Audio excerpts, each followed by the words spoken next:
திருவாரூர் மாவட்டம் மன்னார்குடி ஸ்ரீ ராஜகோபால சுவாமி ஆலயத்தில் செங்கமல தாயார் ஆடிப்புற தேரோட்டம் வெகு விமரிசையாக நடைபெற்றது.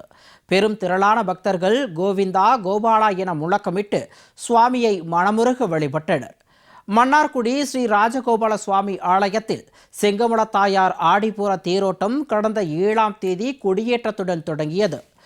நாள்தோறும் தாயார் ஒவ்வொரு வாகனத்தில் உலா வந்து அருள் பாலித்தார்.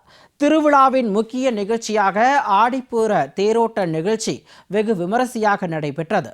வண்ண மலர்களால் அலங்கரிக்கப்பட்ட தேரில் சர்வ அலங்காரத்தில் எழுந்தருளிய செங்கமல தாயாருக்கு மகா தீபாராதனை காண்பிக்கப்பட்டது.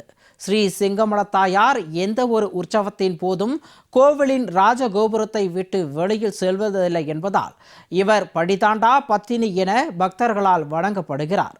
எனவே தாயாரின் பிரம்மாண்ட தேரோட்டம் கோவிலின் உள்பிரகாரத்திலேயே வெகு சிறப்பாக நடைபெற்றது. இந்நிகழ்ச்சியில் பெரும் திரளான பக்தர்கள் பங்கேற்று கோவிந்தா கோபாலா கோஷங்கள் முழங்க பக்தி பரவசத்துடன் தேரை வடம் பிடித்து இழுத்து தாயாரை மனமுருக வழிபட்டு பிரார்த்தனை செய்தனர்.